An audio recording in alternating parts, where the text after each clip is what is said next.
Welcome back, everyone, to another episode of Business Talk. You guys put in the chat. Let me know that you could hear me and see me. I have I was trying to work my new mic that my husband bought me for Christmas, but I couldn't get it hooked up correctly. So I got to fool around with it. But put in the chat. Let me know that you could hear me and see me. Put in the chat. I want to make sure you could hear me and see me. We're getting started. Okay, so we're going to get started. Hopefully, you guys you had a wonderful Christmas. My hair looked kind of crazy because I got wet in the rain, and that's the way that it came out. Okay, so don't judge me. Don't judge me by the book of my character. Judge me on the inside. Judge me what's on the inside. Don't look what's on the outside, okay? Because this is looking kind of rough right now. Anyway, we're going to talk about Mayor Brandon Johnson, Mayor Mike Johnston, and Mayor Eric Adams. These are three mayors that are going through it because they elected themselves as safe haven for asylum seekers. They are sanctuary cities. And now that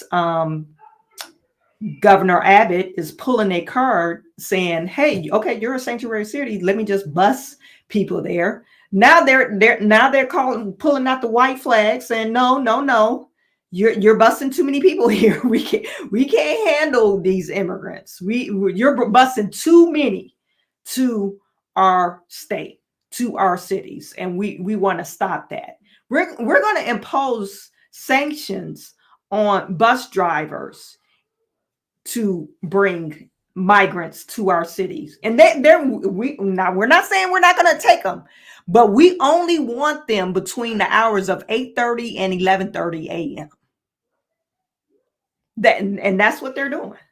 They're imposing sanctions, and they're going to fine the bus drivers and put I guess charges on the bus drivers, like impose misdemeanors on the bus drivers like they're working for a company.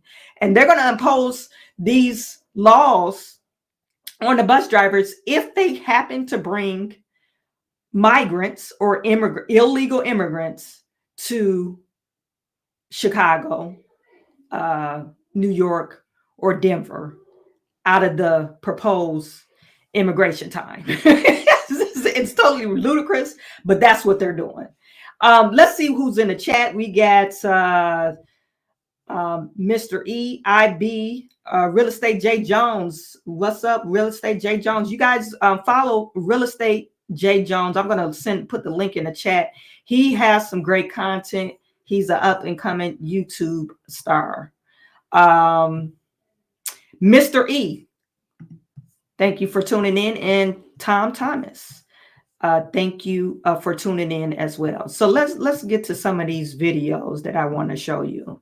Now, like I said, Governor or Mayor Brandon Johnson, for one. Mayor Brandon Johnson said, hey, we don't want these immigrants only on a certain times. We're gonna ticket you if you send these immigrants out of the allotted time.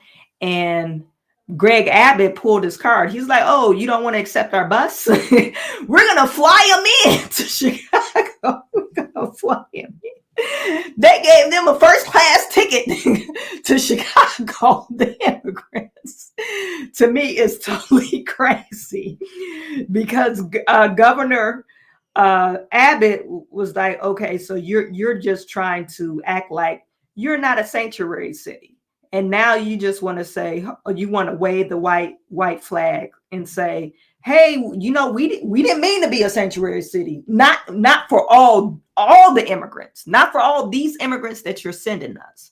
And mind you, Chicago seen about, I think they said about 90,000. New York has the most. They seen about 125,000 since this whole debacle started. I don't know how much Denver received. I don't know how many immigrants they shipped up to Denver, but I do know this is a small portion of what the total U.S. have received. We've actually have received probably over 10 million immigrants in the last year and a half. They get upwards to 9,000 people crossing daily. And now they're trying to work with different, U.S. is trying to work with Mexico to see how can they stop immigrants from passing through Mexico to get to the United States. So, like I said, this is the funny story. To me, it's hilarious because Chicago politicians call for federal help as Texas send plane carrying migrants. They had from El Paso, they dropped off 100 migrants at the O'Hare airport. Now, you guys put it in the chat. I mean, is it inhumane? You get it first time. I mean, they've been walking. They walked. This is a long journey. They had passage through Venezuela. They came from Venezuela. They probably had to take some type of boat. And then they journeyed through Mexico, over some tough terrain, and all the way from the tail end of Mexico, all the way up to Texas. And these people are walking. They probably hitched a train or hitched a ride with a train or something like that, or was smuggled in. But we really don't know how they got here. But this is first class treatment. They're sending migrants on the plane to get to where they get. Is it a move by Abbott? Is it a big move by Abbott? Yeah. I think it is, because hey, you don't want to accept buses? How about the plane? So this is what they had to say. Let me just start it from the beginning. Here at O'Hare. And while some of them have moved on to more stable shelter, others are still sleeping on the bus terminal's floor waiting to be placed, while the city is now forced to monitor the skies for more unannounced flights. According to Chicago's Office of Emergency Management, 7 migrant buses are scheduled to arrive from Texas today. No word on any additional charter flights, however. Meanwhile, those who were flown into O'Hare Tuesday night are slowly being moved out into more stable shelter. As of this morning, the number of migrants here decreased from 296 yesterday to 216. Air mattresses have now been provided for many of those who remain.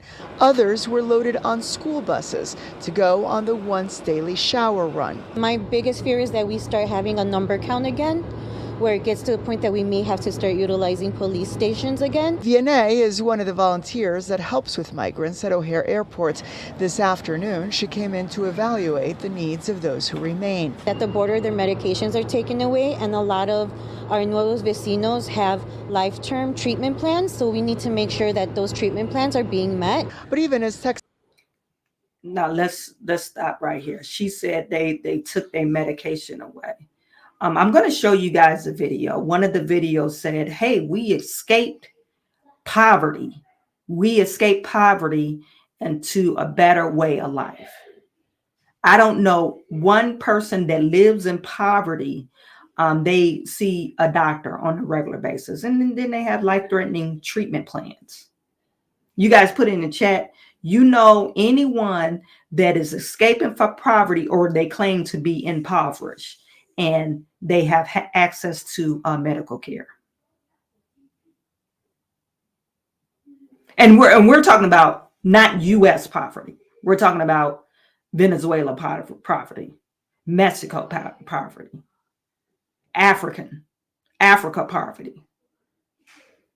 So are they really escaping? Like I said, this whole guise of we need to accept them because they're from a war-torn country. They're escaping impoverished conditions. And like I said, impoverished conditions is something we know nothing about. Impoverished, we're rich. The lowest person that's on welfare, that receives a check, food stamps and a check on a daily basis, they are rich compared to the impoverished person that's in Venezuela, Africa, all these third world countries that you could come from, or communist countries where socialism, which some of the people that's on the left hand side, they want socialism, where socialism did not work. These people are coming here, but they have prescriptions for their life-threatening illnesses that the government, the border patrol, took away because you can't bring drugs to the United States. Which is it, people? I mean, who can we believe? Anyway, moving forward. Texas Governor Greg Abbott has indicated Tuesday's migrant flight will not be the last.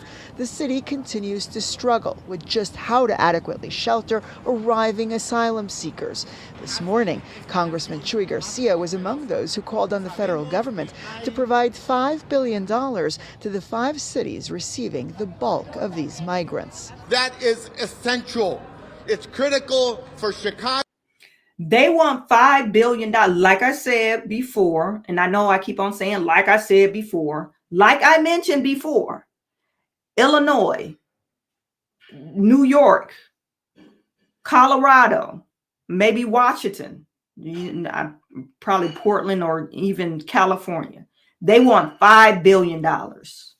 They want $5 billion. And I think Minnesota is part of that group or whatever. They want $5 billion divided amongst themselves. What about Greg Abbott? He's receiving the majority of them. No one's talking about what Greg Abbott is. He's the one that's suffering at the border because he has to firsthand deal with the crisis. Then he has to put on, get his team of logistical people and project management people to coordinate these people out of the state of Texas, because we can't close the borders per se, and which they can. Joe Biden can easily put an executive order in place to close the border, but he refused not to. He refused because he likes to work in chaos, then blame the Republicans or the other parties, saying, oh, look at them. They can't even get it together. They can't pass a comprehensive border bill. Anyway, who's to blame in this? Joe Biden is to blame. It's critical for New York, for Houston, for all the other cities that are seeking to do everything that they can, but they cannot do it alone. It's the same call being made by 25th Ward Alderman Byron Siccho Lopez, who this afternoon went on a second walkthrough of the Pilsen shelter where 5-year-old Jean Carlos Martinez died following a medical emergency on Sunday, and where a chickenpox outbreak has been spreading amongst the children there. The alderman telling me that Alivio Medical Center was on site providing vaccinations today and also documenting some of the gaps that still exist, while Cook County Health has committed to providing a regular mobile clinic to provide more frequent care to the 2,500 migrants living at that site. So you have migrants living at the site. There was an outbreak. We discussed that the last live stream. Where that young boy passed away because of the living conditions. And we know that some of the volunteers can't freely go up to these migrant shelters and volunteer or render medical care for free because it's all a secret. It's a no-brainer. So I use bracket. Guys, tell me what you think. It's a secret. It's a secret. Number one, it's a secret of how they're living. Number two, they probably don't want you to know how many people that's living there. They're probably living on top of each other. And number three, they're not really investing the money that what they should be investing in. They need to do an audit. Before they give $5 billion to these states, you need to do a comprehensive audit of where the prior monies. What did they do with the prior monies? And I would like to see a comprehensive audit, because I don't think they're using it for what they're supposed to be using it for. You guys put in chat. Do you think they're using the money where they're supposed to be using it for? Let's go to some of your chats. So screen it like you mean it. Even if just one person in your family has type 1, you're up to 15 times more likely to get it too. Screen it like you mean it. Okay. Let me just go to some of your chats. Carolyn Cruz, Miller Iverson, my goodness. If you need it, could you get anything? No. And I'm assuming you're talking about medication. No, you can't. Americans, Greg said, Americans do not know what poverty is. Exactly. We don't know. We don't know what real poverty is. There is a town in Ohio. You guys, this was back in the day when I was in college. I read about a town in Ohio. It was like an all-black town. And in this town, they didn't even have municipal water. They was drinking from, and then they didn't have running, electricity in this town.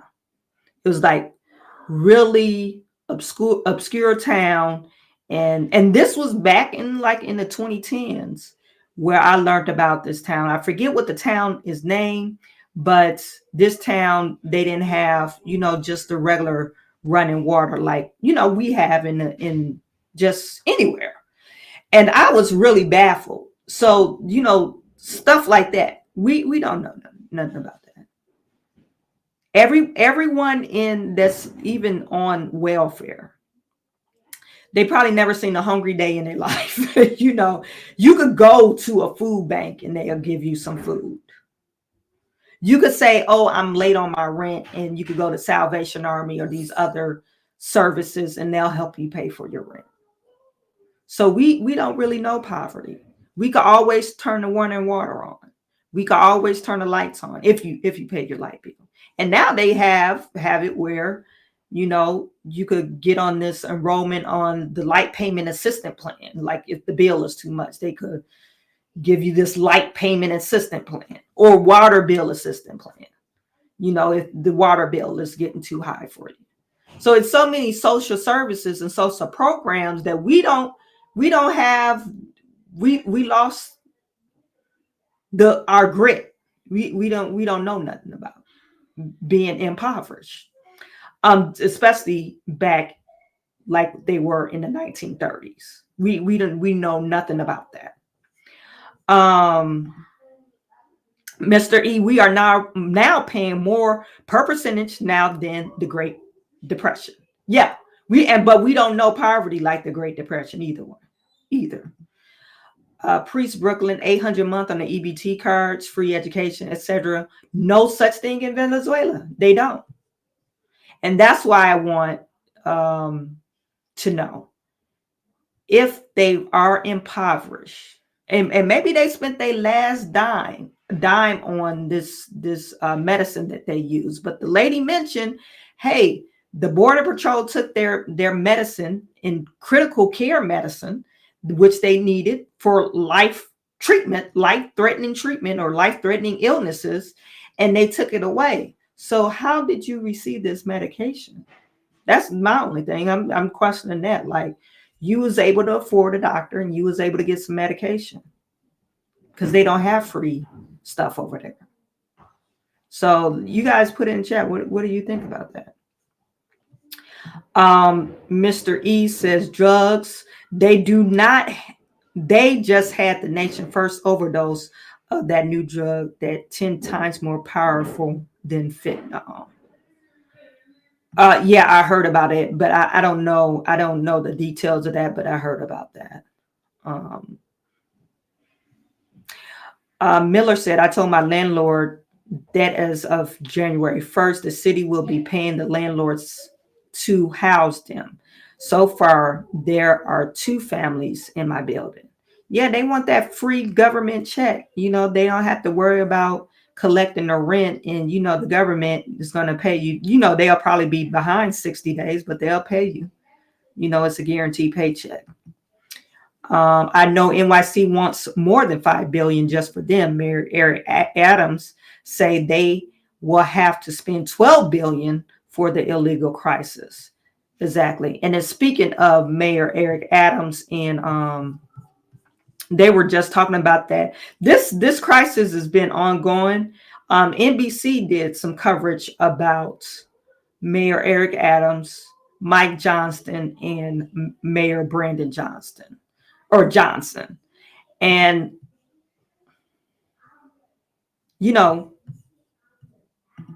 some people might say that, oh, they do need government help, you know, or whatever. Because it's a federal crisis, the government should be helping them since they're not doing anything about it.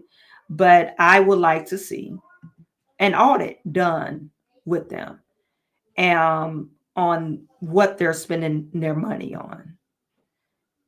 And also, Mayor Brandon Johnson, Eric Adams, all of them, they were, you know, touting how humanitarian they are. And to me, it's all fake. You're not humanitarian. You just want a slush fund. So you could mistreat people.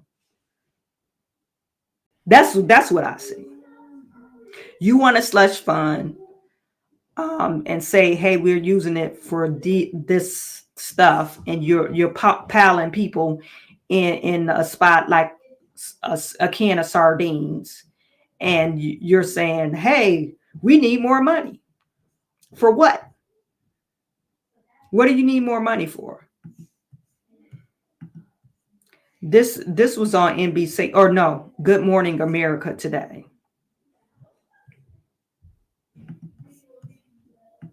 Border crossings are on track to break records in December. Look at this. Now, this is Mexico, I think they said. This is filmed in Mexico, but they're on their way to Texas. And now a coalition of Democratic mayors are they're taking up the highway.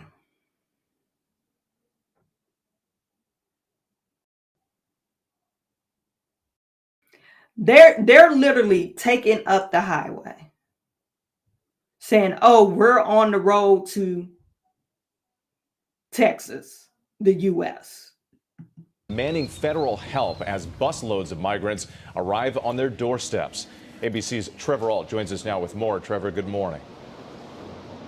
Good morning, Whit. So this is the Port Authority in Manhattan. This is where these buses are now required to drop off the migrants at specific times with specific notice. But the mayor here and several other leaders of really prominent cities say they need substantial federal help as this problem keeps growing.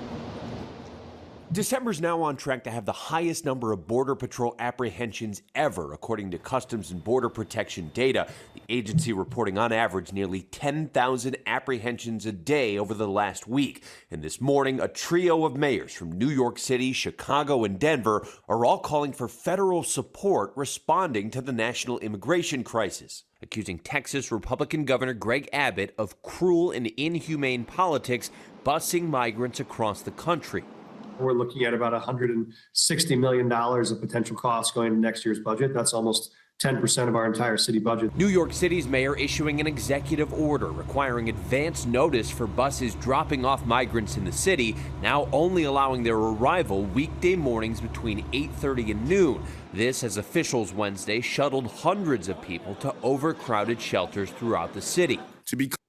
So I stand corrected. They said 8:30 and noon. I was saying 8:30 and 11:30.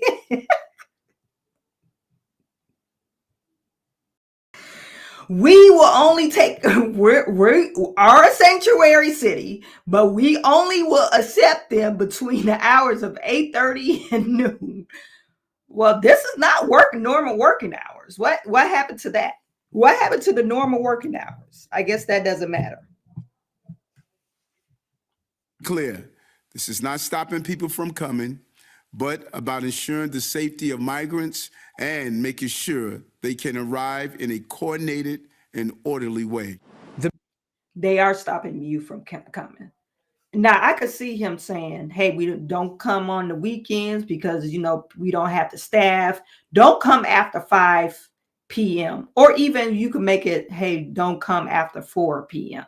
because it takes probably about an hour to get them processed. But you're saying you're giving them a window a 3-hour window or 4-hour window, and you're telling them, oh, don't come after these proposed times.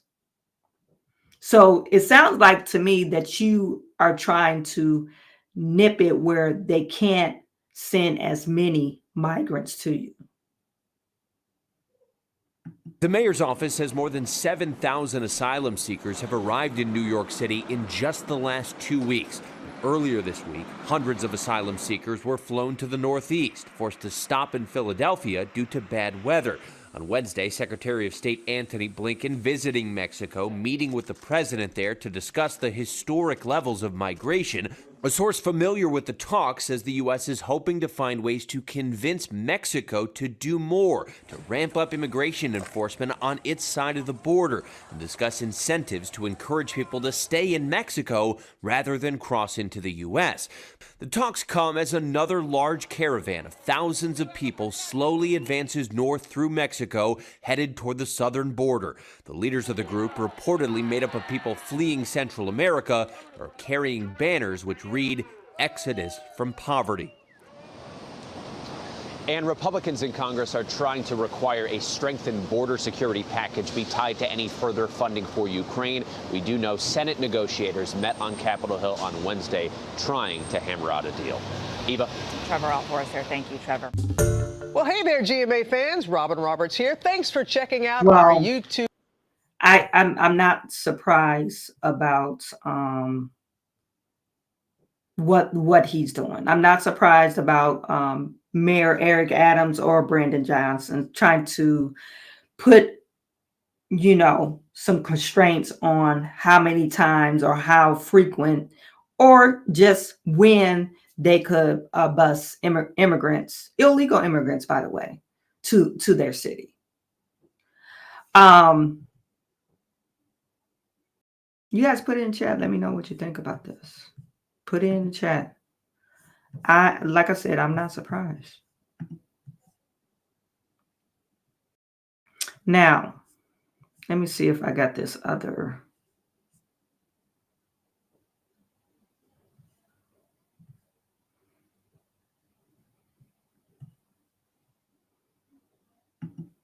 What is this about?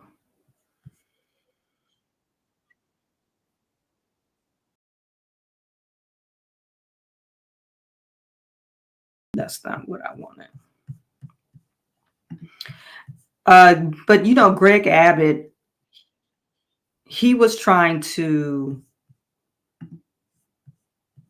create a bill where and I don't know if they passed it or not, but Greg Abbott, this was about a month ago, he was trying to create a bill where if you crossed the border illegally, they were going to fine you and possibly ship you back. And he was trying to put that responsibility on his police force. Don't know how that would work out for him. And I don't know if they passed it, but that's one of the steps he was trying to do. And since he can't officially close the border. You guys put in chat, do you think he has the right or the authority to close the border? And I'm speaking of Greg Abbott. Since it's part of his state, does he have the authority to do that? I'm not for sure if he does or not. I'm not a legal person, but some people said he can do it. I think I heard Tucker Carlson said, oh, yeah, he has the right. He could put some stuff in place where they are not able to cross the border in Texas. But then other ones said, oh, no, that's a federal thing. So the federal government has to handle it. So anyway, the border crisis is looming and it's going to be here until they do something about it. And when I say they, I'm speaking of Joe Biden. Joe Biden really needs to handle this. He has the executive power to handle this. We know Congress is dragging their feet. They want a comprehensive bill. If you want money for Ukraine, you have to put in the bill substantial amount of things for Border Patrol. And they're not willing to agree on that. They just want Ukraine money and not money to secure our border, our national security. They're worried about other people's national security, but our national security, they're not worried about that.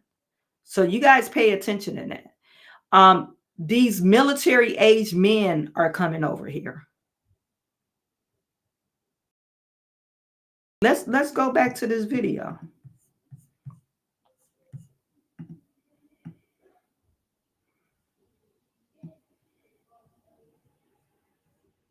I see a bunch of men in this. A bunch of men, military age men that's crossing the border.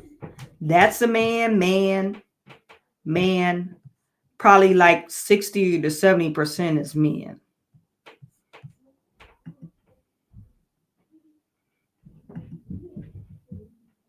You got a couple of women on this one, but it's a bunch of men. Some of them with family oriented, because this guy, he's pushing the stroller. You never know, he might be a drug mule. Might not even be his baby. These might not even be their kids. It's probably just a whole guys saying that they look dressed nice. You know, he has a Puma outfit on. This little kid has a Cars hat, which is Disney, not cheap. So what are we saying here? These people don't even look impoverished. Where you get the stroller from? Unless you stole it. Anyway, so Joe Biden, it's on Joe Biden. I don't think Congress is not going to pass anything. It's going to be up to, and whoever is the next president is going to be up to him or them. They're saying Nikki Haley might be the next president. They're saying Nikki Haley, so it's going to be up to her. Oh boy.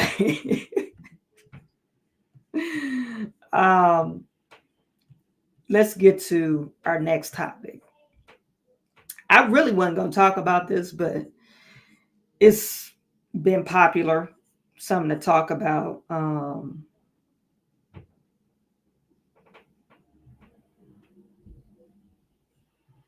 Actually, let me talk about this one thing. Over the past week, there's been a couple of governors. Louisiana governor. The Louisiana governor pardons 55 violent criminals and 1 non-violent criminal.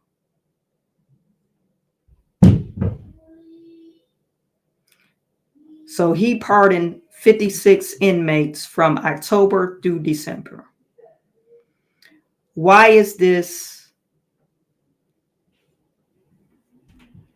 important? You might be thinking, oh yeah, they, unlawful drug convictions. Back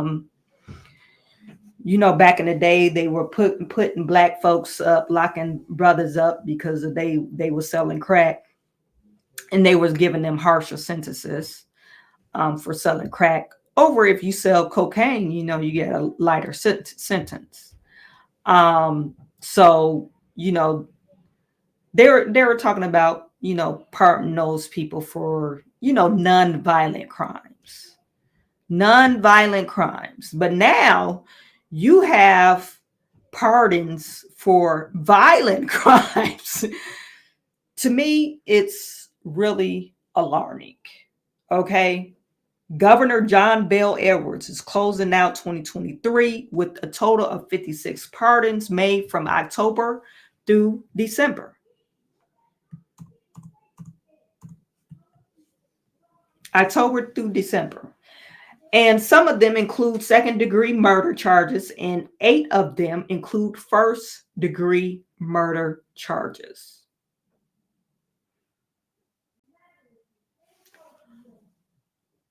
Why? Below is the list of all the people, and along with the parishes of the convictions in which charges were pardoned. So they got the name, and they got the church.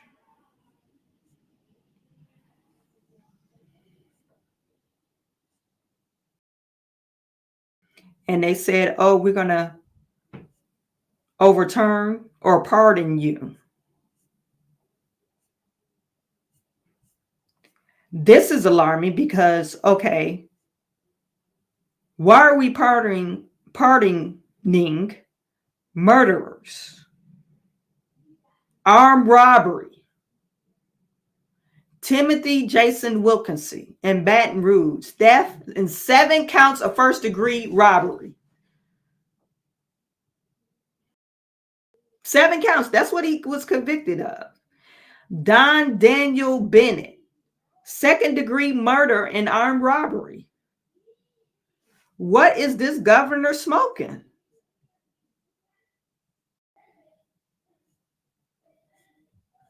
What is he smoking?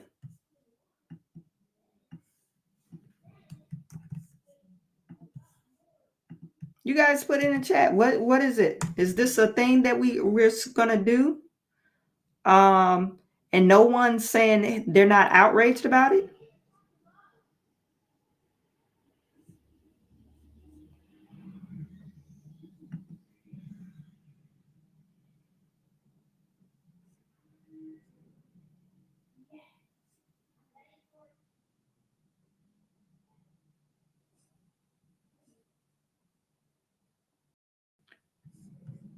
It says with the staggering 1,000. Now they're talking about how violent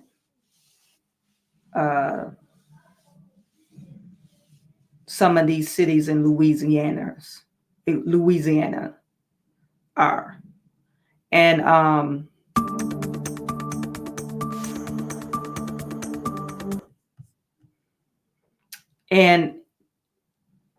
it's saying 1,094 people per 100,000 in some form of incarceration has made reducing the state's grossly overpopulated prisons to top priority of his final term. Now, Governor John Bell is a Democrat. He said, as long as I can remember, Louisiana reflexively responded to an increase in crime by putting more people in prison and keeping them there longer. Edwards told Louisiana news outlet NOLA.com this week.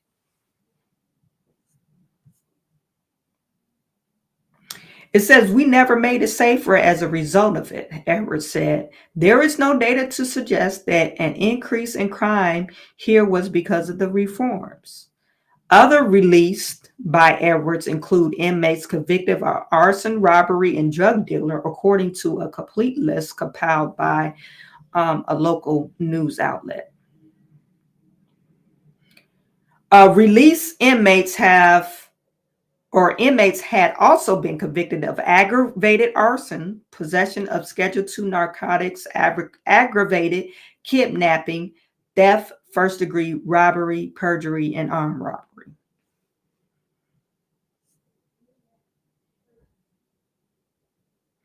And they said Louisiana has among the highest incarceration rate per capita in the world.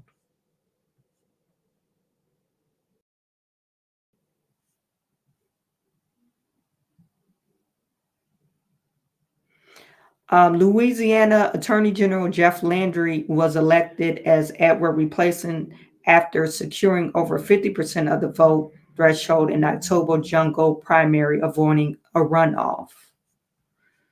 So this is his last, I guess he's trying to make a name for himself. Now, I mean, we could correlate crime with poverty. Maybe you guys need more jobs out there, you know. And you can correlate crime with education too. The more educated you are, the better job opportunities you have, and the less likely you'll go to jail or do some crime. You guys put it in chat. Let me know what you think about that. Anyway, so governor, he pardoned in 56. Then you had Joe Biden. Joe Biden had to get in some of the action because he pardoned some people. And no, he did not pardon any of his friends and family. Well, Hunter Biden hasn't been convicted yet, so we don't know if he's going to pardon him or not. It says Biden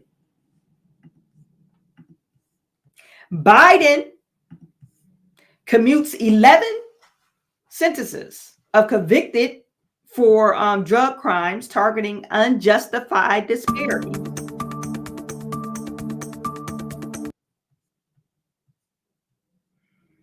Why is it doing that?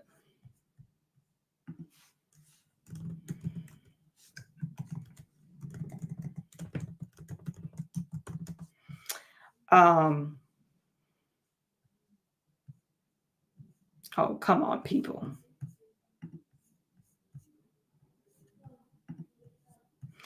Let me get this link. I for sure thought I had this.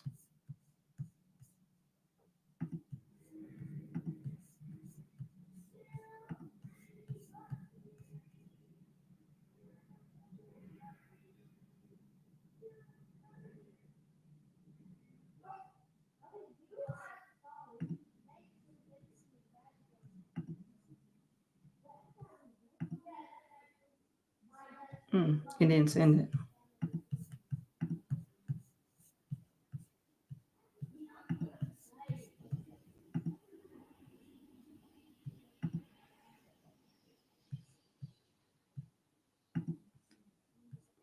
Anyway, let me see if I can find it on another website.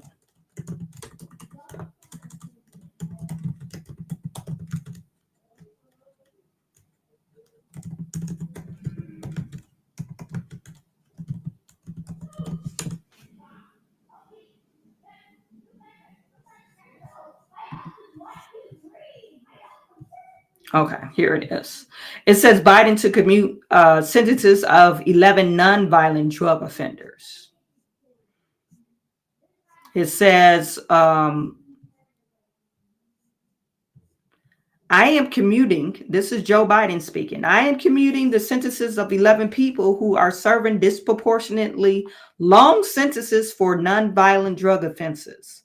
All of them would have been eligible to receive significant lower sentences if they were charged with the same offense today. So that's what he's doing. He's trying to follow Biden, not Biden's, but Obama's playbook. Because remember, Obama, he released some people. He commuted some, and I think Donald Trump did too. Anyway, the president is also pardoning additional offenses of simple possession and use of marijuana under the federal and DC law, according to the White House. Criminal records for marijuana use and possession have imposed needless barriers to employment, housing, and educational opportunities. Too many lives have been upended because of our failed approach to marijuana. It is time that we right these wrongs. And yeah, you because he imposed these sentences. This Joe Biden wrote this into law. So he's trying to right his wrong. It says, I have exercised my clemency power more than any recent predecessor has at this point in their presidency. And while today's announcement marks important progress, my administration will continue to review clemency petitions and deliver reforms that advance equal justice, address racial disparities, strengthen public safety, and enhance the well-being of all Americans. Yeah, you know, this is good that you're pardoning some of these people that's, you know, drug charges like marijuana. They've been in jail for selling crack for 20 years. That's to me, that's really ludicrous. Unless, you know, they were Lady Heroin or somebody like that. But Why are you lying? You're not trying to strengthen public safety. You're not trying to do that. And you're not trying to enhance the well-being of all Americans, because if you were, you will be effectively closing the border, and you're not doing that. And the first parting of Biden presidency came in April of 2022 when he issued full pardons for 3 individuals, as well as commuted the sentence of 75 people serving time for nonviolent drug offenses as part of the Second Chance Month. So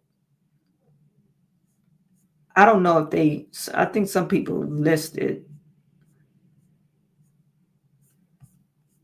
of all the people he pardoned.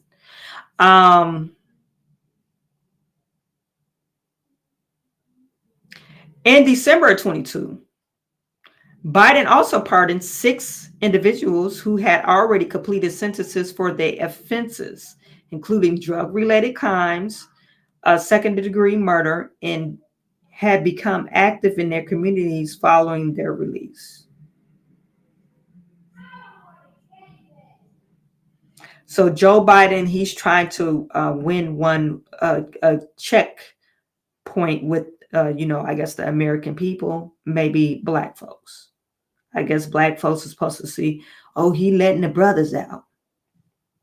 We don't know if that's what he's trying to do. And is this pardon, do these pardons,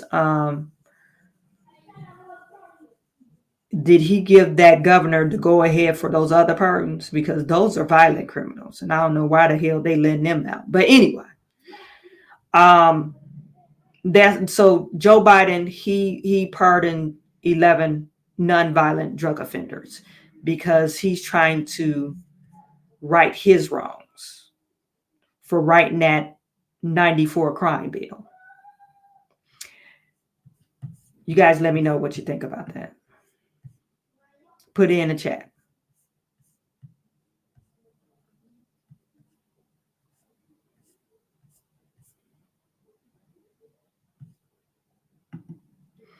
Greg said Biden does not even know what day it is until his aide informs him. Someone else wrote this. Kamala Harris, Samuel Matthews, right? Kamala Harris locked up a lot of people for a long time for a little weed. Kamala did that. She locked all the brothers up, and she trying to act like she down with the people, and she locked a whole bunch of Black folks up for some weed. And she trying to act like she down for the people, and she's not. It's all a guise.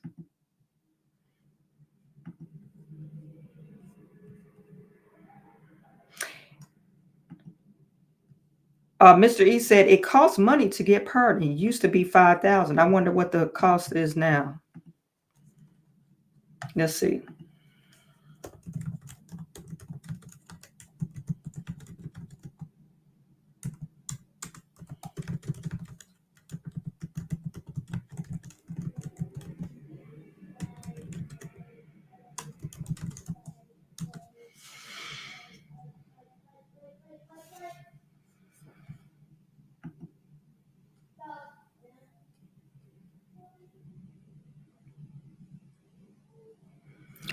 Well, it says presidential pardon, there is no fee. But I don't know how true this is. Latin law, the cost of the application is $8. Filing fee is $25.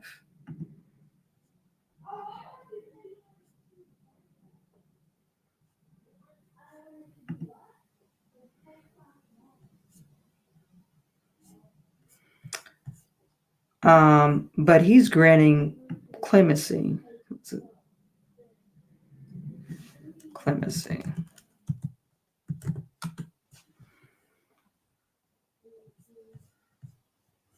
I guess clemency and pardon. I was wondering if they qualify that as the same thing. Anyway, you know that there is a cost, probably some type of administrative cost to let these people out. So the last story I want to talk about, you guys,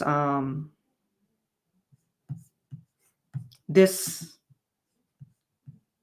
and you guys tell me how you feel about this. Taraji P. Henson, she's been in the news lately over her pay gap.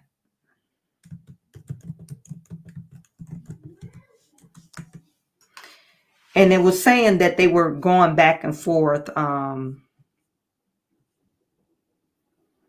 she was literally crying.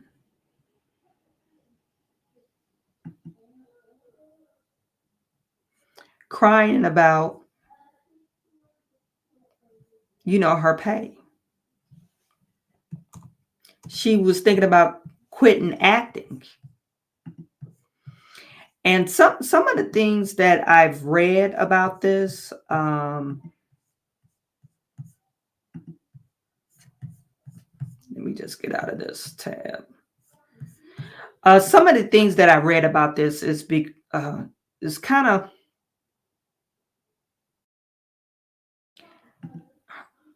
this is my opinion. And the only reason why I'm thinking of like this is because a lot of times Black folks, we will say there's a pay disparity, or even women will say there's a pay disparity. There's a pay gap. And I could say there probably is some type of pay difference in a particular job or job duty. But when it comes to acting, I think it all depends. Let me take this off. All depends on your audience size. What type of audience do you attract? And just like Taraji P. Henson, I believe she's a great actor or actress. I believe she's very talented. But does she commands the larger, does she attract 10 to 20 millions of people? And in some of these comments that I've been seeing, oh, Taraji, she's only received, I'm not for sure what she received for an Empire episode, but I think she got up to 400,000. I'm really not for sure about the amount, but then they compared her to Jennifer Aniston. Now, Jennifer Aniston is the white lady. And she was on Friends. That was probably like the #1 show besides Seinfeld. And I think, what's the show with Charlie? The guy who ended up getting HIV. Something, that show. And The Big Bang Theory. The Big Bang Theory. I think that was the #1 show for some years. So these people, they're commanding $1 million an episode because of their audience size. Now, even though Empire was popular only because Black folks liked it. You didn't really see a lot of white people watching Empire. You weren't like going to the office saying, "Oh, Sally, did you watch Empire?" And they like, "No, I watched no Empire." Like, Sarah, did you watch Empire? No. No, you really conversate that was amongst your people. More Black folks will watch that. And you had some white folks watching it, but it was more a Black folks show. And then I would like to say, now don't judge me on this. Empire started as a really great show. Season 1, it was really good. Then season 2, it was pretty good. Season 3, it dropped off. You know why season 3 dropped off? Is because they started putting this, they changed it. They started showing gay scenes in it, and people didn't like that. Even though hey, I'm not against, it's not wrong to be gay, but people don't want to see that on mainstream media. They don't want to see that on NBC. And that's where Black folks go the wrong direction. And it's okay. If you want to be a voice, if you want to be political, you be political. But that's going to affect your advertisement dollars because you're not going to attract the mainstream audience that you want to attract. When you put that political, or you're trying to force some behavior that is not the normal, is not recognized as normal, and kids, your parents don't want their kids to be exposed to that, so they tend to like, no, you can't watch Empire, or some people are just turned off about that particular type of behavior. So they put those type of scenes in it. Empire went from 9 million, 10 to 11 million, and it peaked at 15 million. And once it peaked at that 15 million per episode, they were receiving 15 million viewers per episode. It dropped down drastically because, like I said, Black folks, for some reason, we want to put our political or even the writers, they want to put their views in it, and it's not a mainstream view. So it's okay for you to do that, but you can't cry when they do that and your audience dropped off. Now, Friends, on the other hand, you had chauvinistic, what they were called, feminists were called some, that one guy, he was very chauvinist. Then they had the Phoebe, she was crazy. So it's really funny. And Jennifer Aniston part, she ended up having a baby out of wedlock. It was normal stuff. But they called each other friends and they had their own battles with stuff, but it was funny. They didn't put no political nuances in that. They kept it funny. They didn't try to hone in on the message of being feminist. Now, you guys, let me know. I haven't watched all the seasons of Friends, but I watched most of them. And throughout the seasons, and I think it ran for 10 to 12 seasons, you didn't see no political nuances in those shows. And that's why their audience size was about 60 million a show. They had 60 million viewers. And so that's why they were paying Jennifer Aniston and all her co-friends $1 million, about $1 million a show. I don't know if Jennifer Aniston was a higher paid than her. Another thing I want to point out, I know I'm beating this going in the long direction, but another thing I want to point out with Black folks. Now, I'm all about, hey, showing your talent and doing, being true to your arts. I'm not a thespian or anything like that, but I did acting when I was in high school and junior high, and I thought it was fun. So I think, and being on YouTube, you're able to do this free expression thing. So I think you should stay true to your art. And if you feel like that's your calling, you stay true to it. But you cannot get mad when people don't want to see that. So Jennifer Aniston,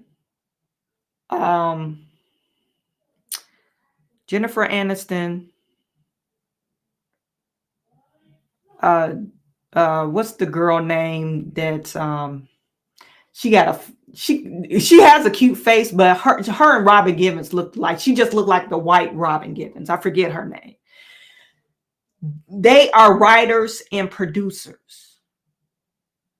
So I think what is her name? Who are we talking about now? I lost my Taraji P. Henson. I think she produced a couple of shows. She got her name on some executive producer shows. But now that Jennifer Aniston is acting and she's a seasoned actor, and the other girl that I just slip in my brain, they're executive producers. They're usually, if any movie that they're on, you see them on as an executive producer.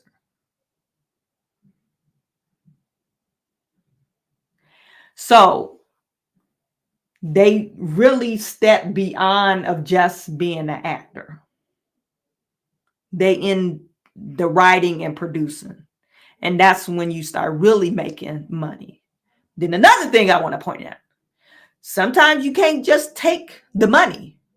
Sometimes it's okay to say, hey, I would like X amount of dollars up front, but I would like royalties too. You know, so maybe that's a disconnect. And I don't know if this is just with Black actors doing this, just taking the money up front and taking the money and run, or it's just a thing about, hey, I don't know the game, so nobody's ever taught me. Taraji, she's been in the game for a minute, so she should know that, hey, I'm going to take a small payment up front and I'm going to depend on that royalty.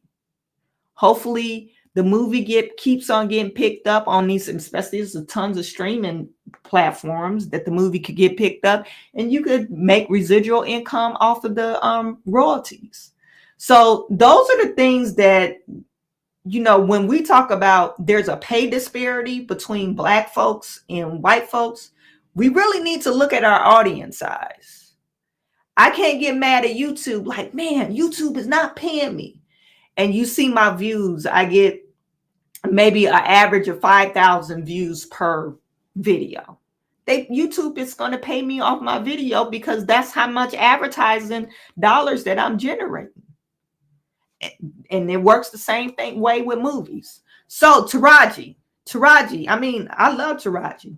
I think she's a very talented actor, but I think she's doing a disservice to herself when she does this. I wanted to pick up, what is the girl's name?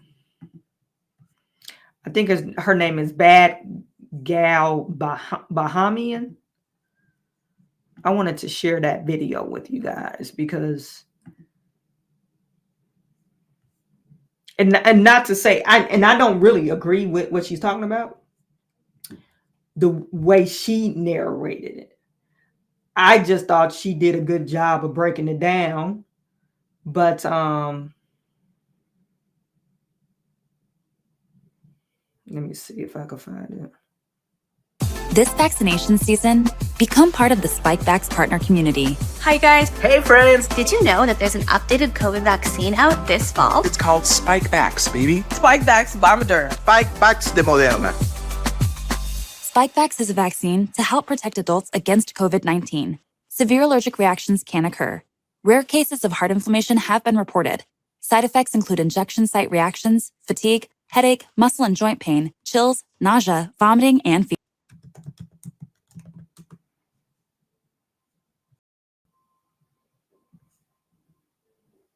Okay, so this is CNN where she's discussing the pay disparity.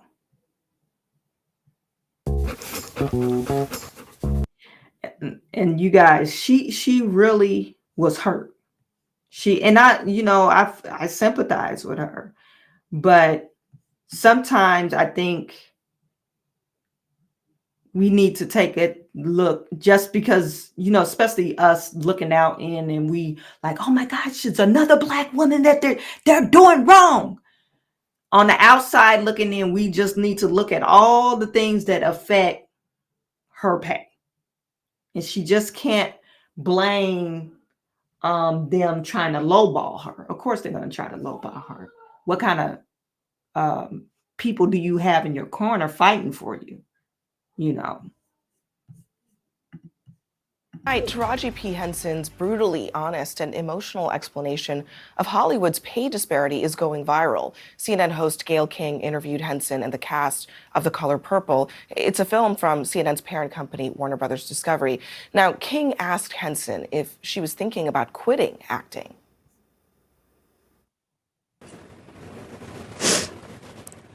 I'm just tired of working so hard, being gracious at what I do, getting paid a fraction of the cost. You get tired. I hear people go, you work a lot. I'll have to. Like I said, take it from the out.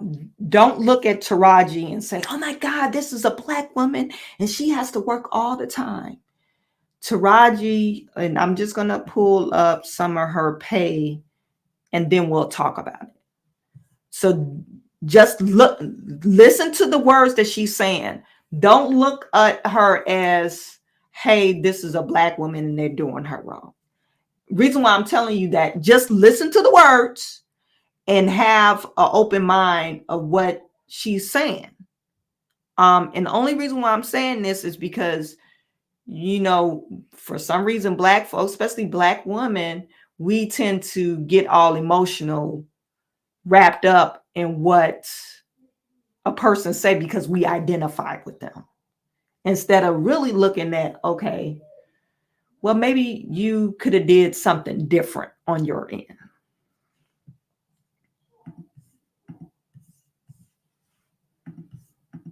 The math ain't mathin'. Here to discuss this with me now is actress Yvette Nicole Brown. Yvette, that has really touched a nerve in Hollywood. And this lady, she's what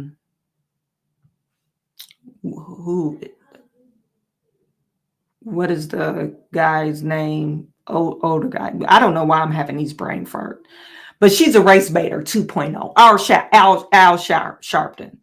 She's clearly going down the path of, hey, marginalized victimization. That's her path.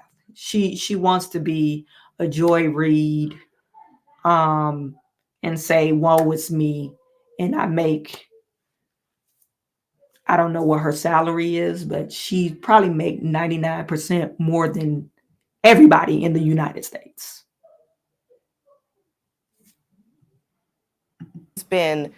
Taraji has been nominated for an Oscar. She's had multiple Emmys, Screen Actor Guild Awards. She's a household name. It's surprising to a lot of people to see those tears and to hear her say she's not being paid fairly. Yeah, I mean, the truth is none of us are. You know, the pay disparity for Black women, period, is horrible, and it extends to Hollywood as well. What broke my heart about seeing it is that Taraji is one of our treasures. You know what I mean? She's one of the ones that has been in the trenches for forever. She should be paid what she's worth. And the tears that she cried, they weren't just for her, because each of us that are further along in our careers, we're trying to leave the door open for every Black actress that's coming up behind us. And the fear that she had and the despair that she had was that she is not making enough to be able to tell them what they should be asking for. And she knows that if it's hard for her, it's even harder for them. So it broke my heart. And I think that's why everybody's been responding and chiming in and making sure she knows that we love her and we support her and that we're walking the same path with her. Yeah, I want to play a little bit to what you were talking about here, about what she said in a separate interview. Where's my raise? I haven't seen a raise in my income since Proud Mary. And almost had to walk away from Color Purple. Because you know what? If I don't take a stand. Where's your raise, Taraji? This is for your scouters, the guys that's behind you, that's shopping deals for you. If they don't believe in you, then you need to find another scouter. I forget what it's called, but it's not called a scouter, but you need to find another one and stop saying, hey, where's my raise?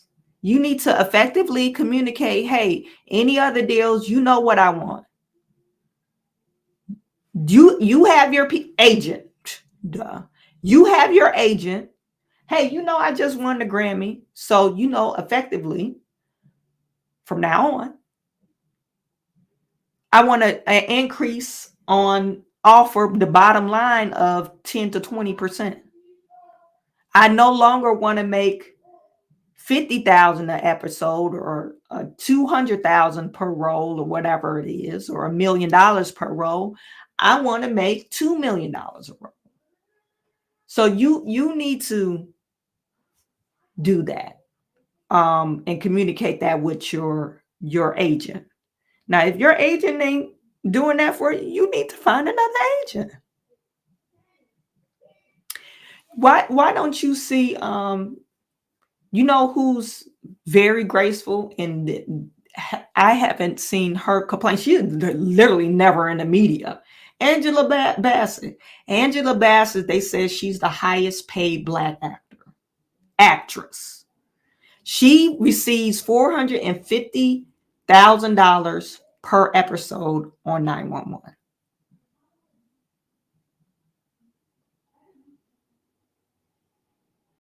You don't never see Taraji or Angela Bassett in the news saying, hey, they didn't pay me right. Because it doesn't sit well with producers.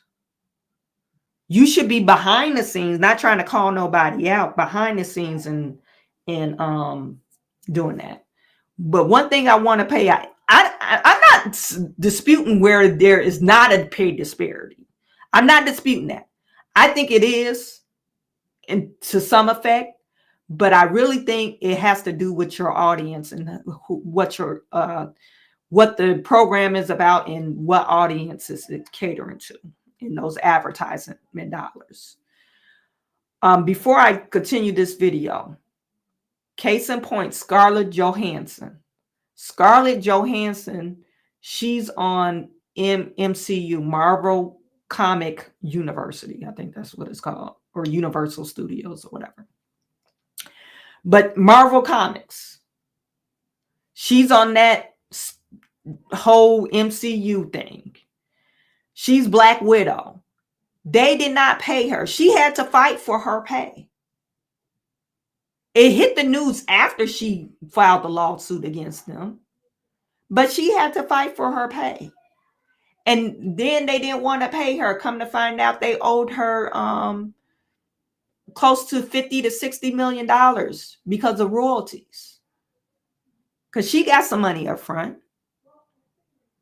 And she didn't receive her royalties, and they awarded her, and not awarded just for pain and suffering. They found out they owed her $60 million because she had royalties in that last Black Widow. And if you read the credit, she's on, as far as she's on the credit as executive producer.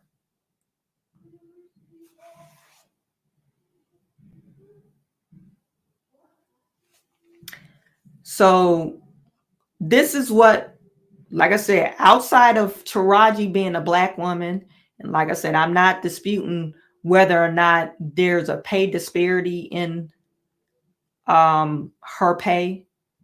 I think it is, but what is it caused from? I think it's other factors that causes this pay disparity. And how am I making it easy for Fantasia and Danielle and Hallie and Felicia? Why am I doing this? If it's all just for me, why are you here?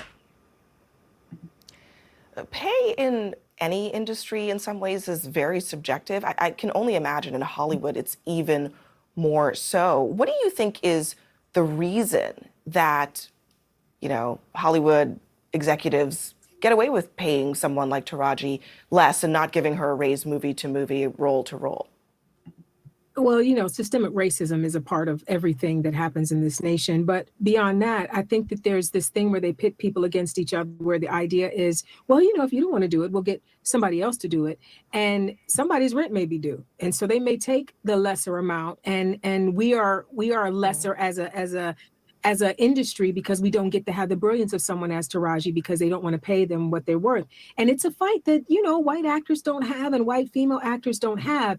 And what she said that really resonated with me, Abby, was when she said, even if she fights and gets what she needs for this particular film, she has to start all over again the next time she gets a film. Yeah. Because you don't get to walk in and say, well, I negotiated this, and this, and I am Taraji P. Henson, and I have this Oscar nomination and whatever. No, it's like you're starting over and you just walked in and we're going to give you this $5 and a folding chair. Well, I really don't agree with that sentiment. And I'm not in the film industry. I'm just thinking like, even on the job, you have a resume. Yeah, on the job, you have accolades. On the job, you have things that you could be proud of. Okay, what as it's your past performance, what are you most proud of in your previous job position? And then you list, oh yeah, these are my accomplishments. This was what I was most proud of. I'm an Oscar nominated. I'm an Oscar winner. I box office name about how many box. Hey, I was the leading role in these films, and this is how much money it generated for these films. So I don't think you do start over. I think you start where you put yourself at. And this all goes back to her talent agent. You don't tell me what, hey, I'm Taraji P. Henson. You don't tell me what I'm going to give. You're going to give me. If I'm Taraji P. Henson, I'm going to tell you what my going rate is. You need to fit that in the budget if you want me. If you can't pay me that much, I would like royalties. That's what I would do. If you can't pay me that much upfront, I would like royalties. And then the one thing about royalties, your agent don't get 30 because she's complaining about the 30%. 50% goes to taxes, 30% goes to her agent and the people that her glam team and all that. Well, you don't pay 30% or 15% off your royalties. That's negotiated. So it will behoove you to get royalties anyway. You keep more money in your pocket after you pay Uncle Sam, of course. So, like I said, I'm not in the industry, but I disagree with that because on any job, they're not going to start you off at ground zero and you got 20 years in the game. You going to look at them like, oh, you crazy.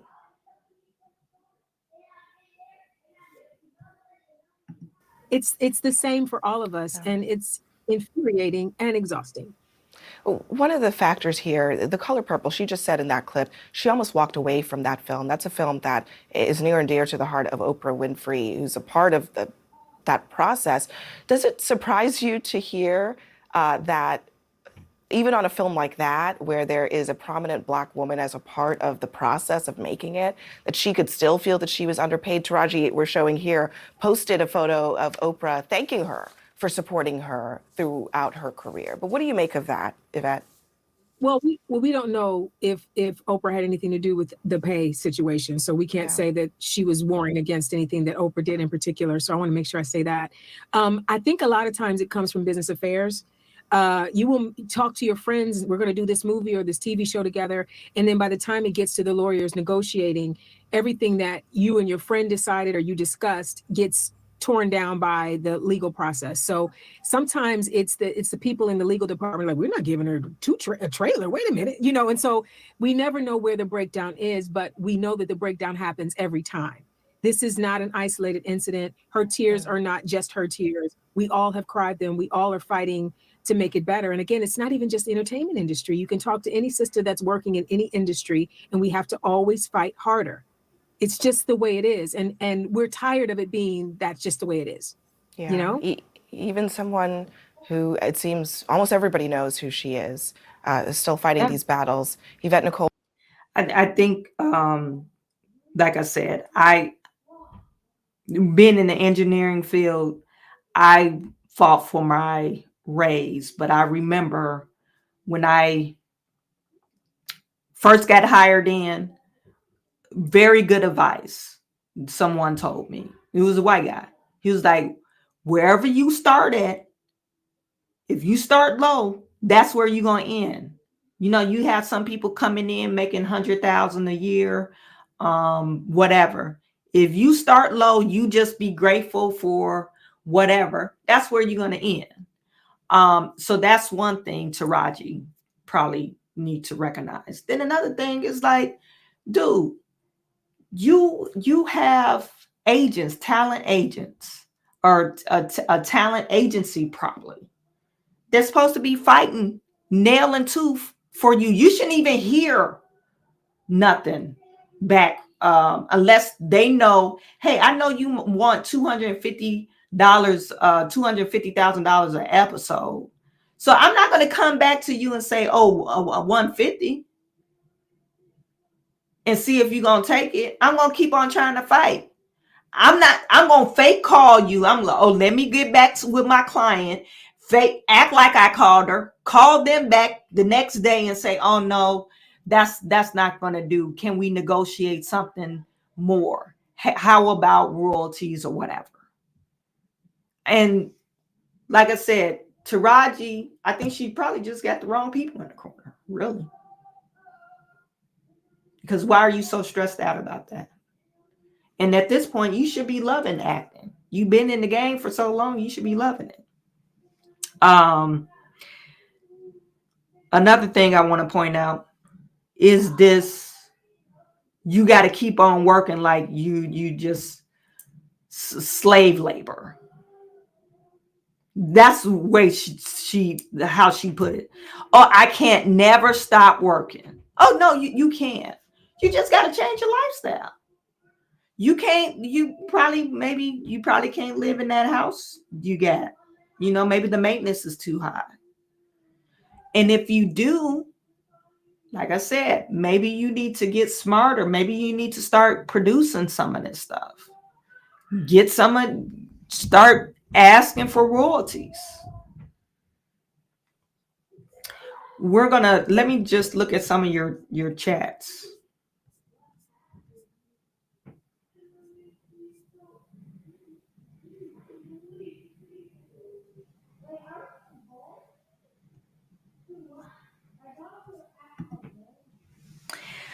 Nellie Mack, have they ever thought that the movies with majority Black cast don't do well because it's focused on Black audience?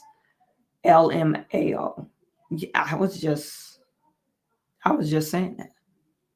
You have 13 million Black folks in the United States.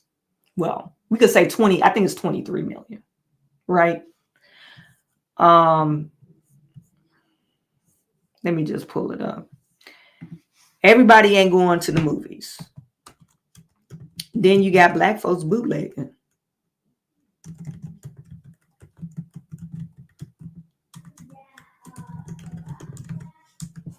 Oh, I was way off. 41.6 million. It's saying we're 15% of the population. They're estimating it's about 50 million, based off of the 2022 U.S. census. But anyway, probably 10% of those people are going to go out to the movies. Everybody's not going to go see the movie. And I think Greg is asking, or Mr. E, how much did she make on Empire? On Empire, she was paid $150,000 per episode. She asked for $500,000 for the role. The studio offered $100,000.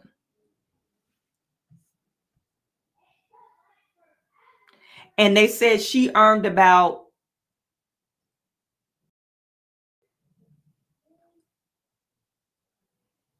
$10 million.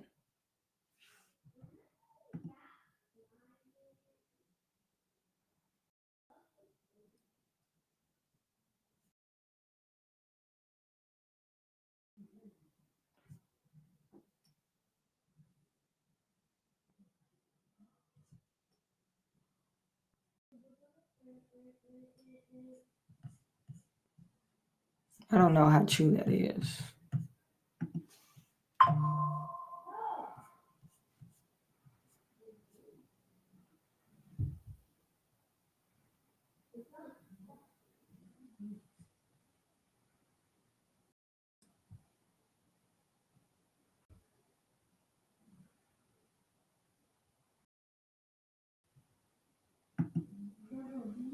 And it's saying that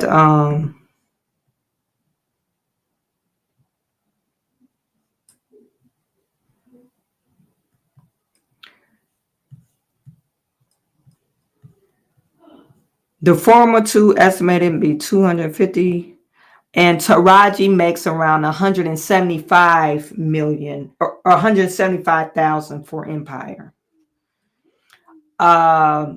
Viola Davis and Kerry Washington. Remember that role? You know, Kerry Washington. She was in. They said Refinery 29. Well, they're talking about Refinery 21. She was making $250,000 an episode.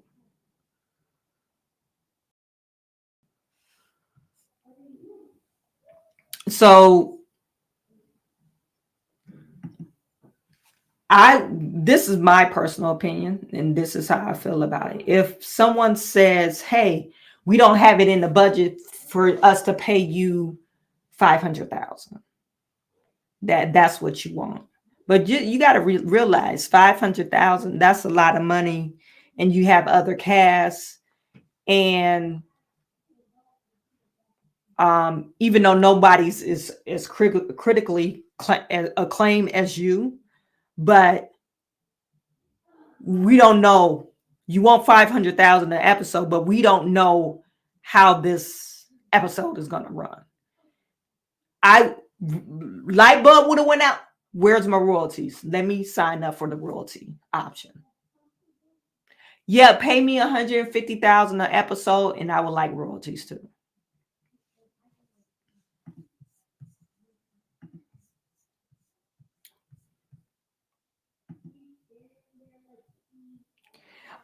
You're asking, she got paid for the interview? She probably did. Ken the actor kindness. She got paid for the interview. Anytime she do a public appearance, she don't show up for free to start crying.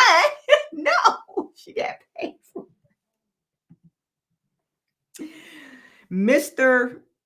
Batboy 75. If you can't name any other actor or actresses in that movie, then she was the star. Exactly. She was the star. Terrence Howard, Empire, you know, he's black. You know, we know him, a black actor.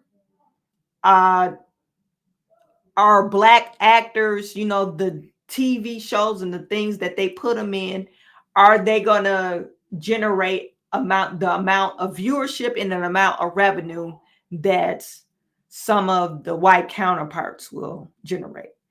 Benjamin Button, she was only paid $150,000 for that role.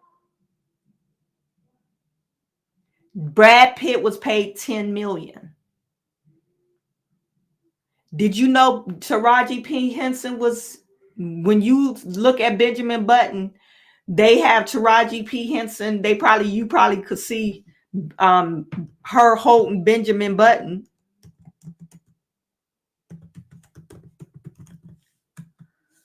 The Curious Case of Benjamin Button.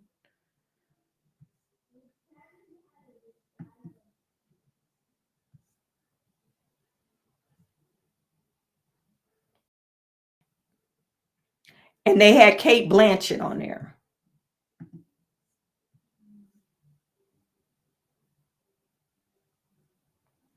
It grossed $335 million worldwide. The budget was $160 million. They gave Brad Pitt $10 million.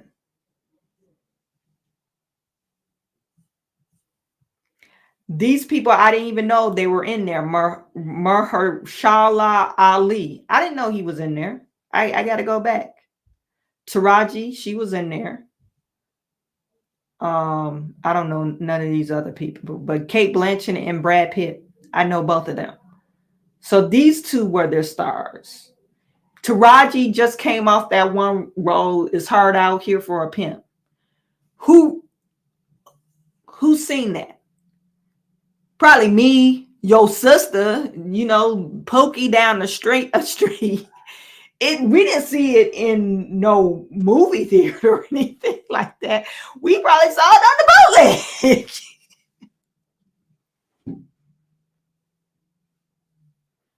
We probably saw it on the bootleg. Like I said, is it shameful that she has to start over and over again? Yeah, I think it has to do with her staff, her talent agent. This other thing I want to show you, somebody got mad at let me just go to notifications.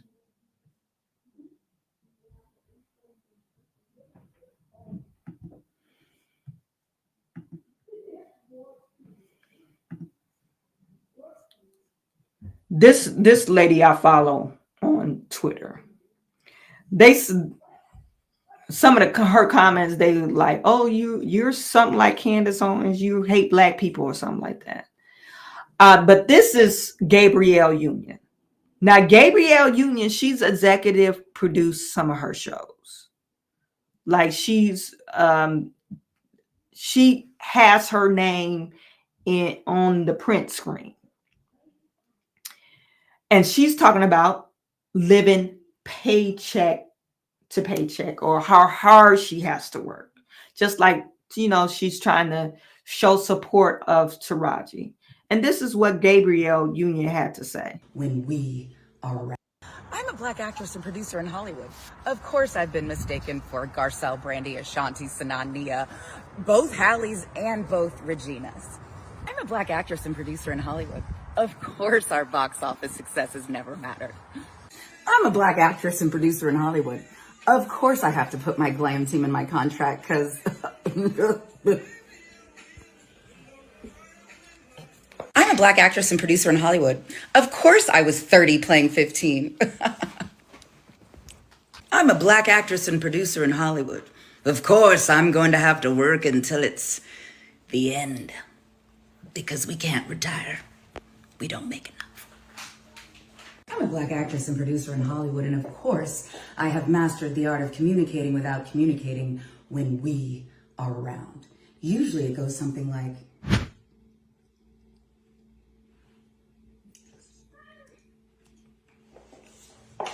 I'm a black actress and producer in Hollywood, and of course, my favorite phrase is, don't with my money. Don't. So, I mean, this was a satire probably, but she carries the same sentiment. Now, Taraji P. Henson, she's making pretty decent money, 175. We go off the $175,000 per episode for Empire, and it lasts for 6 seasons. You made pretty decent money. You got to remember some lines, cuss some people out, wear fabulous clothes. So what's the problem? And then Gabrielle Union, you talking about you could never stop working because you support other people or whatever. Gabrielle Union, she's made about $40 million in Hollywood. And you're complaining about making $40 million. Some struggling actors and actresses make about, I looked it up, the average actor or actress make about $50,000 a year.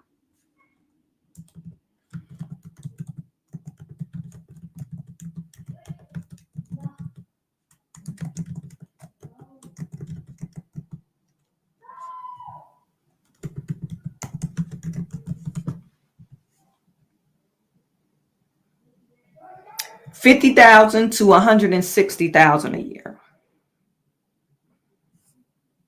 That's how much they make. 50 to 160. That's if you're a SAG. After 3 gigs, you could get the SAG card. Then you know, on your way, I guess. But you got to be good. Like I said, Taraji, there probably is a pay disparity, but I think she doesn't have the good people in her corner. I think she's not negotiating her contracts correctly because Why have you been in all these films and you not receiving any royalty fees? Why haven't you received any executive producer credits? Even on Empire, why wouldn't they take her on as an executive producer? And then another thing I want to know, you're claiming that this is like Black girl in Hollywood reverse, this is racism or maybe sexism. But most of the films that you've been a part of have been written and produced by Black folks. Like, come on now. And then you go all the way back to Benjamin Button, the curious case of Benjamin Button, when nobody knew you, and say, oh, I only got $150,000 for that role. Okay, but nobody knew you.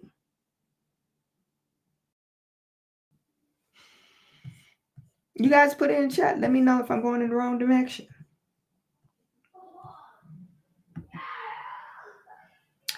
Kenneth, act of kindness. Writer strike is over. Now you could get scripts to accept, maybe. Pete Byron, it seems like she's spending more than she's making. Probably so. She's living beyond her means. And then she wants to cry that, I'm poor. I can't never stop working. No, you can. You could just live probably fabulous still and not live fabulous. I think Taraji is going to make it hard for herself for people to hire her. This tour of woe is me, I don't get paid enough. People don't like being around that. She's going to make it hard. She's talking about, I'm thinking about quitting, but it's going to be the case where, hey, maybe I don't want to work with you. Now, on this road, I follow 50 Cent on Instagram. He said he's going to reach out to her.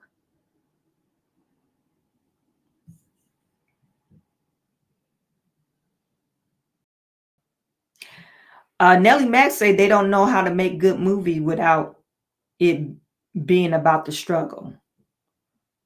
Yeah, it got to be like some type of trauma, some gang shit, some sex stuff. It's never a family oriented movie.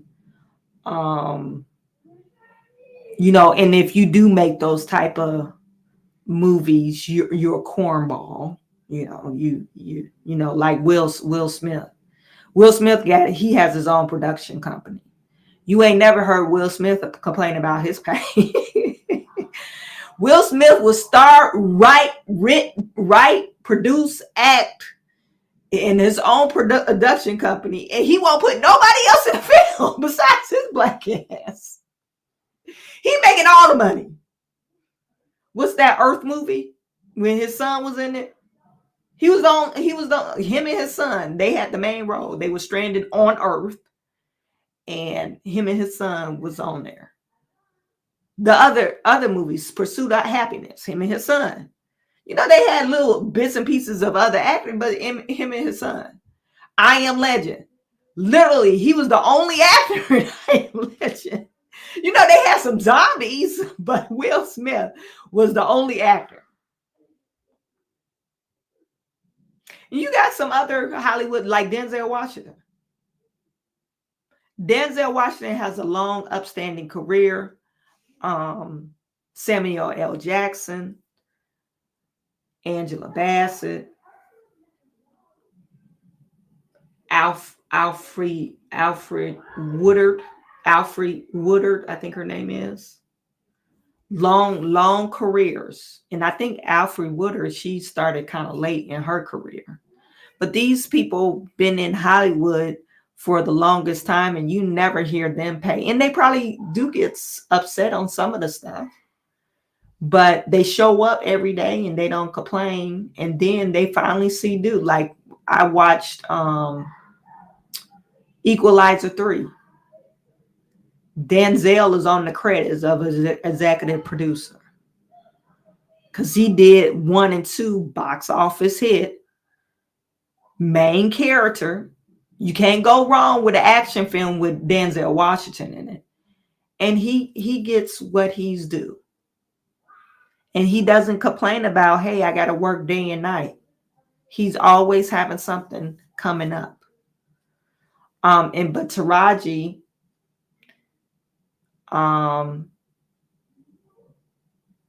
you know, she tends to think she's starting from scratch, and she has to work till she dies. Well, you pick that job, you know. Most people got to work till they die anyway, but you pick that job. It should be a wonderful job and wonderful career, because you receive so much other stuff with the acting career, fame and fortune and all kinds of stuff. You probably get free outfits out of the deal. A lot of sponsorships you could get. You see her hair care line, she's probably making a lot of money from that. So you complaining about, you know, maybe your acting career is not as fulfilling and you want more money, but then you got to remember all the things that came from your acting career that you probably wouldn't have had.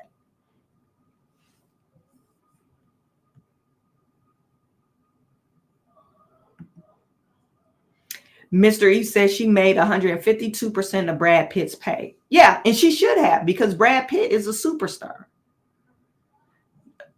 It's hard out here for a pimp trying to get the money for the rent. That's the movie that she made before that. I forget what it's called. Who saw that movie? Brad Pitt, the lover boy of America, especially back then. Everybody like, oh my God, Brad Pitt, he's so cute.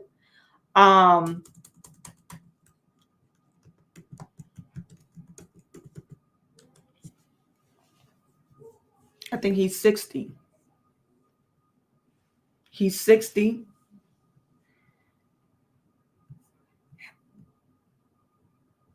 He's not the highest paid actor either. But he's been in some movies.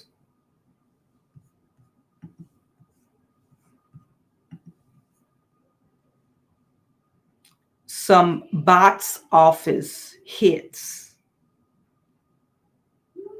Box office hits.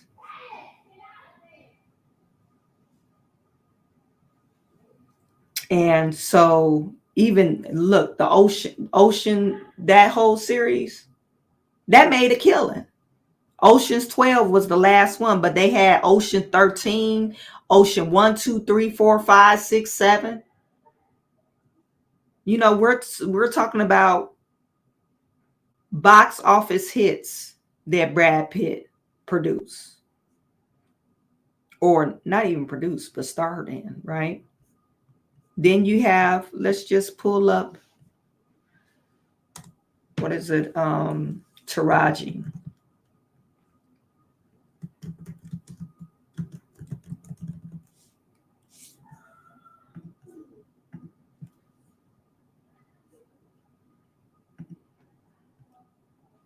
Hidden Figures was the good one.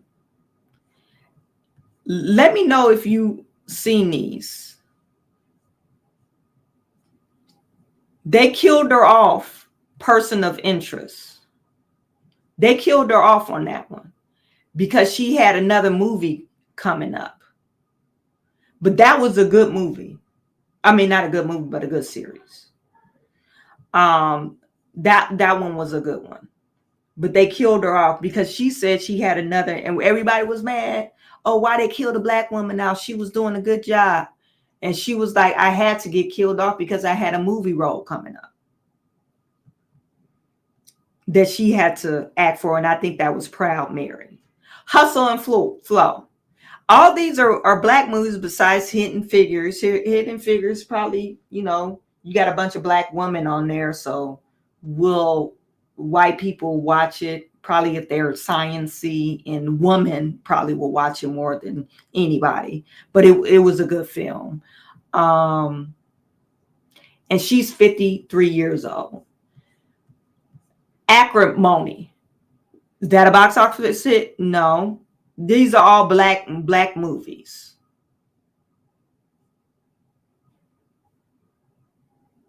I don't see nothing that's not a black movie. Ralph Breaks the Internet. Now that's a good one. That's a kid movie. I never seen Larry and Crown. Maybe I'm not for sure what that is. Smoking Aces. Never seen that. Why they say that she was in Four Brothers? I don't remember that.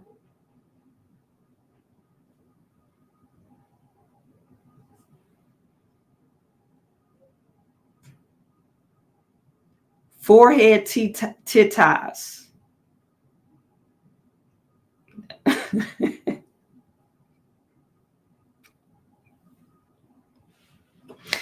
That's what this film is.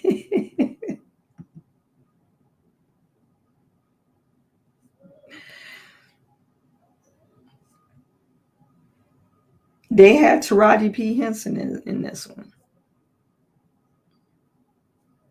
She probably was like, "Oh, I need a job." That's why she be. Hair Show. The Good Doctor. That was a series. I mean, so Coffee and Kareem. That was a good one too. I thought that was pretty funny, but it wasn't like no box office hit. I didn't know she was in Minions: Rise of the Gru. I wonder how much what she played. I know she played somebody, but Bell Bottom.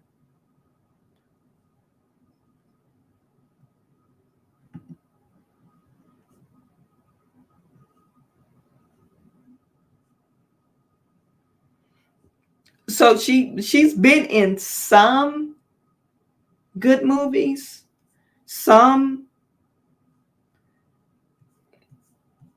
I mean, the only box office hit that I see is probably Rise the Minions. I know that made a killing. And The Curious Case of Benjamin Button. Proud Mary was good, but I don't know if it was a box office hit.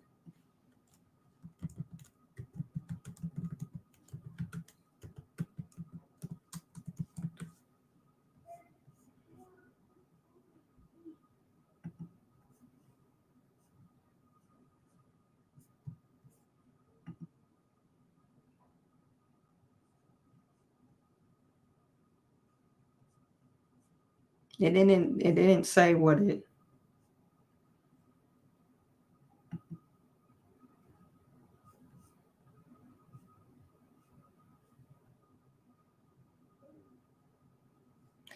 It made 3.2 million on its first day and 10 million over the weekend.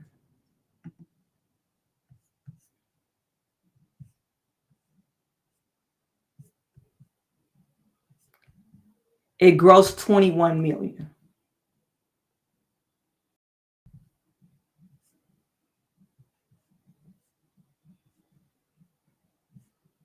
Their budget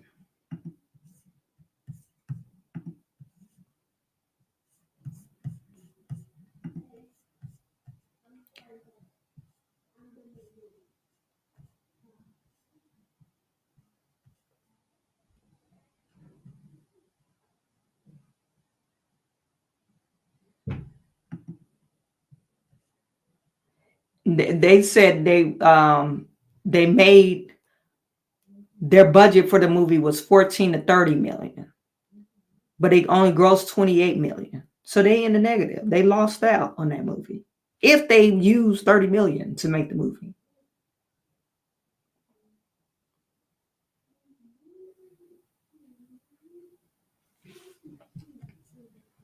Who produced the movie?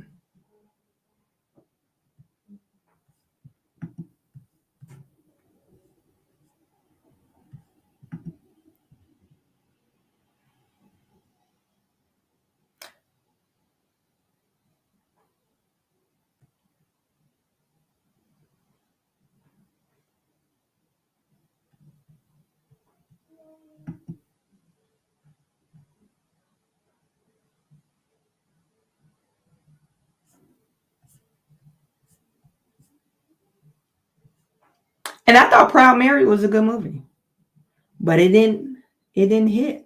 It's not selling. That's what it says. Taraji P. Henson on taking action in Proud Mary and not selling Black culture overseas. Oh, I guess they meant it in a different context. They're saying that, oh, we could take on other roles, or she could take on other roles besides being a Black person, you know, the typical Black person, like a gangster or a hood rat or whatever. But it flopped basically because they only made 28 million. So anyway, you guys, that's all I got to say about that.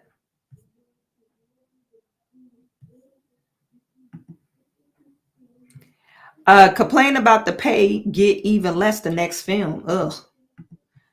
The clone movie Will was as an assassin chasing himself. Yeah, the clone movie. He was the only person in this movie. He was the clone and he was chasing himself. Come on now. You couldn't find nobody else to act that. Gemini. That was what it was called. Acting is like sales where a lot of people don't know how to budget around inconsistent pay.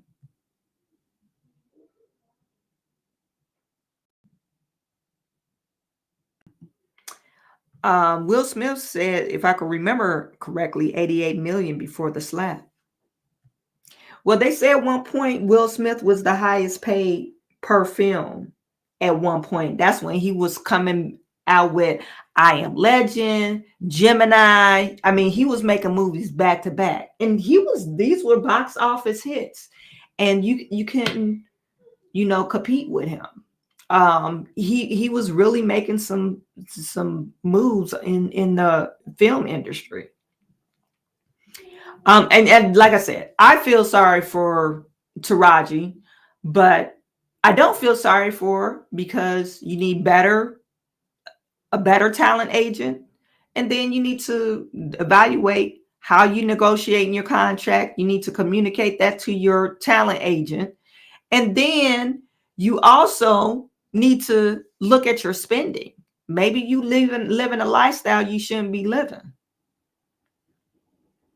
Just dumb it down. Maybe you should have got married to that guy that proposed to you. Y'all broke it off for some odd reason. But that guy was an NFL star or a basketball player. Maybe you should have stayed married. Maybe you guys could have divided up the bills and you could have been more balling out of control. It's that boss bitch era. Everybody want to be the boss bitch. That's what it costs to be the boss bitch. You want to be the boss, so you got to worry about paying all the people and paying all the bills. That's all I'm going to say about that. You guys, thank you for tuning in. I'm going to try to join tomorrow. I'm not for sure if it's going to be earlier or later. The kids are off work, so I was just taking it easy this break. And then we're going to go back to our regular schedule program coming the new year. But tomorrow, if I do show up tomorrow, we're going to talk about